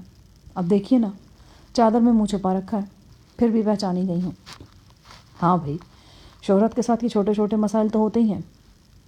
میرا خیال ہے کل ایمبیسڈر ہوٹل میں مل لیں، یہی والا آج والا وقت ہی مناسب رہے گا۔ جیسے آپ کی مرضی۔ کچھ دیر رسمی گفتگو کے بعد ہم ڈائننگ ہال سے اٹھ گئے۔ اگلے روز کے اخبارات میں کل کے واقعات کی دھواں دھار خبریں موجود تھیں۔ پولیس مقابلے کی تفصیلات بھی آئی تھیں۔ رجب کا نام ایک بردہ فروش کے طور پر شائع ہوا تھا، تاہم ارشاد اور اس کے بھائی پروفیسر اللہ دیتا کے بارے میں کوئی خاص خبر نہیں آئی تھی۔ صرف ایک اخبار نے اتنا لکھا تھا کہ ہلاک ہونے والے بردہ فروش رجب جان کے گھر سے ایک اسکوٹر برآمد ہوا ہے، جس کے بارے میں کہا جا رہا ہے کہ یہ پروفیسر اللہ دیتا کے بھائی ارشاد احمد کے نام پر رجسٹرڈ ہے۔ اس روز میرا صفدر کے پاس کافی فرصت تھی۔ ہم دونوں نے قریباً 3 گھنٹے آئینے کے سامنے گزارے اور اپنے اپنے میک اپ کو ریپیئر کیا۔ جو میک اپ ہم نے کر رکھا تھا اس میں ایک ایسا کیمیکل تھا جس میں سوڈیم کی کافی مقدار تھی۔ بھیگنے سے اس کی رنگت تبدیل ہو جاتی تھی، لہٰذا ضروری تھا کہ ہر 7-8 روز کے بعد اسے مخصوص ٹریٹمنٹ دی جائے۔ اس روز ایمبیسڈر ہوٹل میں پری چہرہ نوشین سے میری پھر ملاقات ہوئی۔ اس مرتبہ نوشین نے لمبی چوڑی تمہید کے بغیر ہی بات شروع کر دی۔ اس بات میں کوئی شبہ نہیں کہ میں اور میری فیملی پروفیسر صاحب سے غیر مشروط عقیدت رکھتے ہیں، لیکن ایک بات ایسی ہے جو پچھلے کچھ ماہ سے مجھے پریشان کر رہی ہے مسلسل۔ میرے ایک دور کے انکل رب نواز کا بیٹا شاہد BA کے بعد بے روزگار تھا۔ وہ فلموں میں قسمت آزمائی کرنا چاہتا تھا، لیکن میں نے اسے روکا کہ اس کے بس کا روگ نہیں۔ میں نے اس سے وعدہ کیا کہ اسے باہر بھجوا دوں گی اور ہو سکتا ہے کہ امریکہ سیٹل کروا دوں۔ ایک روز باتوں باتوں میں پروفیسر صاحب سے شاہد کا ذکر ہوا تو میں نے اس کا مسئلہ بیان کیا۔ پروفیسر صاحب نے اپنے چھوٹے بھائی کا ذکر کیا اور کہا کہ وہ یہ کام بآسانی کر سکتا ہے۔ غرض میں نے شاہد کو پروفیسر صاحب کے چھوٹے بھائی ارشاد صاحب کے سپرد کر دیا۔ انہوں نے بہت کم اخراجات لے کر شاہد کو کینیڈا بھجوا دیا اور وہاں ایک ملازمت بھی دلوا دی۔ 2-3 ماہ تک تو کینیڈا سے شاہد کے خطوط آتے رہے۔ اس نے اپنے والدین کو کچھ پیسے بھی بھیجے، پھر اچانک اس کے خطوط آنے بند ہو گئے۔ والدین نے سمجھا کہ شاید وہ امریکہ جانے کے لیے تگ و دو کر رہا ہے، شاید اسی چکر میں کہیں چلا گیا ہو، مگر پھر کوشش کے باوجود اس سے رابطہ ہی نہیں ہو سکا۔ ان لوگوں نے پروفیسر کے بھائی ارشاد احمد سے رابطہ کیا۔ انہوں نے کینیڈا اور امریکہ میں اپنے جاننے والوں سے رابطہ کیا اور کہا کہ وہ شاہد کا پتہ چلائیں، مگر ساری کوششیں ناکام ہو گئیں۔ 1 ماہ پہلے میں اپنی ایک فلم کی شوٹنگ کے لیے امریکہ گئی تو میں نے بھی شاہد کا کھوج لگانے کی اپنی سی کوشش کی، لیکن ناکامی ہوئی۔ اب مسئلہ یوں اور بھی گمبھیر ہو گیا ہے کہ شاہد کی والدہ کو دل کی تکلیف ہو گئی ہے اور وہ رات دن بیٹے کی واپسی کے لیے دعائیں مانگ رہی ہیں۔ آپ نے ایک ایسی اطلاع دی ہے جس کی میں پہلے سے توقع کر رہا تھا، بلکہ میں اس سے زیادہ کی توقع کر رہا تھا، اور یہ بھی ممکن ہے کہ میری توقع درست ہو۔ آپ کے پاس اس سے بھی بڑی کوئی اطلاع ہو۔ وہ میری تفتیشی نظروں سے گھبرا کر میز کی سطح کو گھورنے لگی، آخر بولی، اس سے بڑی اطلاع تو نہیں، لیکن اسی جیسی کی اطلاع ضرور ہے۔ کیا میں سن سکتا ہوں؟ اس سے کیا فائدہ ہوگا؟ فائدہ ہو یا نہ ہو لیکن نقصان نہیں ہوگا۔ یہاں جو بھی بات ہوگی وہ صرف میرے اور آپ تک رہے گی۔ اس نے کھوئے کھوئے لہجے میں کہا، کل پروفیسر صاحب کے کلینک میں اتفاقاً میری ملاقات خانے وال سے آنے والی ایک مائی سے ہو گئی۔ شریفہ نامی یہ مائی بھی پروفیسر صاحب کی پرانی عقیدت مند ہے۔ 5-6 ماہ پہلے اس کی بیٹی کو ارشاد صاحب نے آیا کی حیثیت سے ابوظہبی پہنچوایا تھا۔ 2 ماہ تک تو نجمہ نامی اس لڑکی کے خط آتے رہے اور پیسے وغیرہ بھی ملتے رہے، پر اب اس کا کوئی اتا پتہ نہیں۔ اس کا کفیل بھی غائب ہے، بلکہ اب معلوم ہوا کہ اس نام کا شخص تو کہیں موجود ہی نہیں تھا۔ لڑکی جوان اور اچھی شکل و صورت کی تھی، پتہ نہیں وہ کہاں بھٹک رہی ہوگی اور کیا ہوا ہوگا اس کے ساتھ۔ اصل بات کا پتہ تو تبھی چل سکتا ہے نا جب وہ ملے یا اس کا کوئی خط وغیرہ ہے۔ مائی بے حد پریشان ہے اور رو رو کر بینائی ضائع کر رہی ہے۔ وہی شاید کے مسئلے سے ملتا جلتا مسئلہ ہے۔ وہ خاموش ہو کر کھوسی گئی۔ یوں لگتا تھا کہ پروفیسر صاحب کے لیے اس کی عقیدت اس تلخ حقیقت سے دست و گریباں ہے جو پچھلے چند ہفتوں میں اس کے سامنے آئی ہے۔ نوشین صاحبہ، مجھے ایک بات کی خوشی ہے، آپ نے اپنے دل کی سچائی کو عقیدت کی بھیٹ نہیں چڑھنے دیا۔ پروفیسر کو اپنا مسیحا ماننے کے باوجود آپ نے وہ بات بیان کی ہے جو آپ کے دل میں کھٹک رہی تھی۔ اب مجھے آپ سے ایک بات پوچھنی ہے، آپ کا ذاتی خیال کیا ہے؟ اگر ارشاد نے واقعی کسی قسم کا غیر قانونی کام کیا ہے تو کیا یہ صورتحال پروفیسر صاحب کے علم میں ہوگی؟ نوشین نے اضطراب کے عالم میں اپنا سر دائیں بائیں ہلایا۔ میرا دل یہ بات کسی طور نہیں مانتا۔ پروفیسر صاحب کے بارے میں ایسا سوچ بھی نہیں سکتی۔ اگر ان کے بھائی ارشاد احمد نے ایسا کوئی کام کیا بھی ہے تو یقیناً پروفیسر صاحب کے علم میں نہیں ہوگا۔ پروفیسر صاحب اپنے کام سے کام رکھنے والے شخص ہیں، انہیں اپنے مریضوں اور ان کے مسئلوں سے فرصت نہیں ملتی۔ جو وقت بچتا ہے وہ اپنی فارمیسی میں صرف کرتے ہیں۔ وہ زیادہ تر اپنے ذاتی دواخانے کی دوائیں ہی استعمال کرتے ہیں۔ یہ ایک بہت بڑا اور وقت طلب کام ہے کہ پروفیسر صاحب کو ارد گرد کا ہوش ہی نہیں رہتا، اور تو اور وہ اپنی بیٹی تک کو توجہ نہیں دے سکتے، حالانکہ ان کا اس بیٹی کے سوا اور دنیا میں کوئی نہیں ہے۔ میں نہیں سمجھتی کہ ان کو اپنے بھائی کی مصروفیات کے بارے میں زیادہ معلوم ہوگا۔ کہیں ایسا تو نہیں کہ پروفیسر صاحب پر کوئی دباؤ ہے؟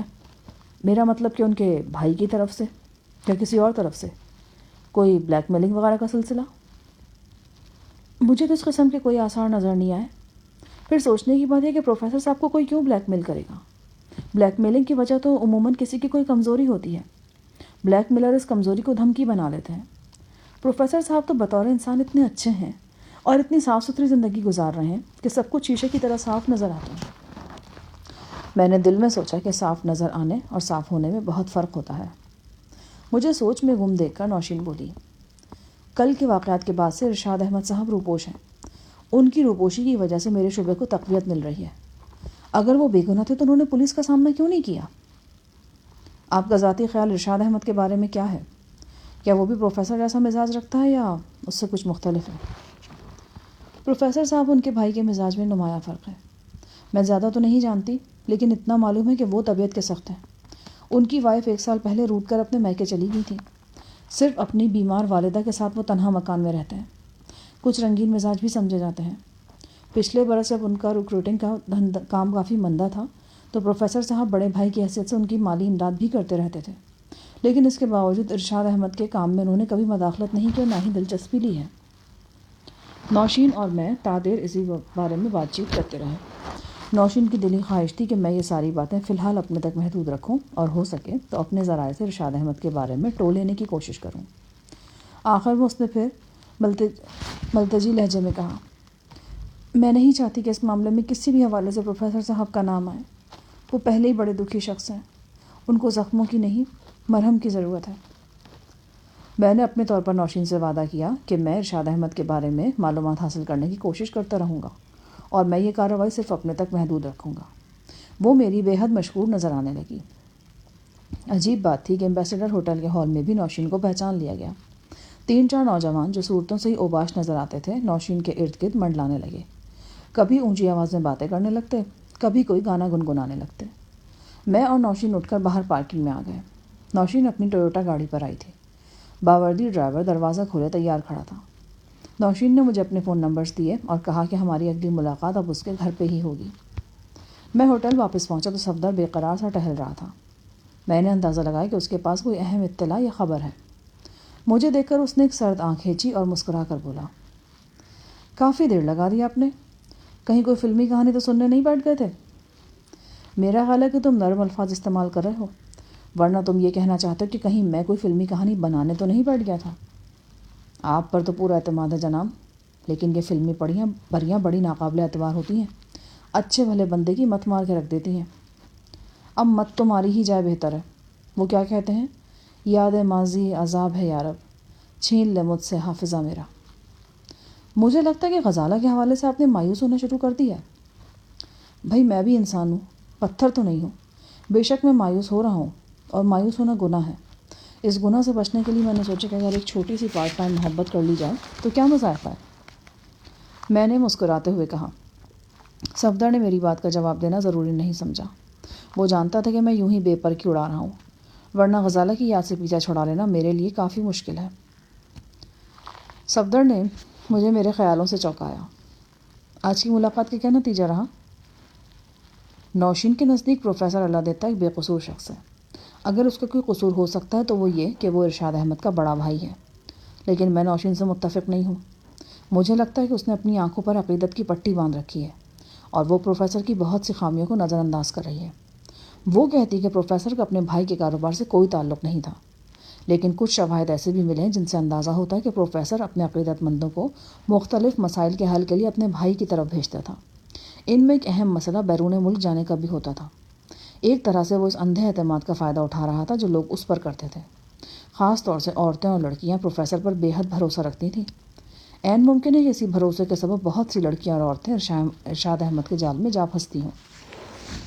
مگر ایک بات سمجھ میں نہیں آ رہی، ایسا شخص زیادہ دیر اپنی نیک نامی برقرار نہیں رکھ سکتا۔ لیکن آپ دیکھ رہے ہیں، اور میں بھی دیکھ رہا ہوں، کہ ہر طبقے میں ایسے لوگ موجود ہیں جو پروفیسر صاحب کو بے حد عزت و احترام دیتے ہیں، اور اب یہی لوگ پولیس اور پروفیسر کے درمیان دیوار بنے ہوئے ہیں۔ عوام الناس میں توہم پرستوں اور کمزور عقیدے والوں کی کوئی کمی نہیں ہے صفدر۔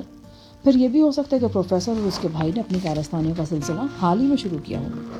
جس طرح بڑے جہازوں کو ڈوبتے ہوئے کچھ دیر لگتی ہے، ایسے ہی بہت مشہور لوگوں کی شہرت کا خاتمہ ہوتے ہوئے بھی کچھ وقت لگتا ہے۔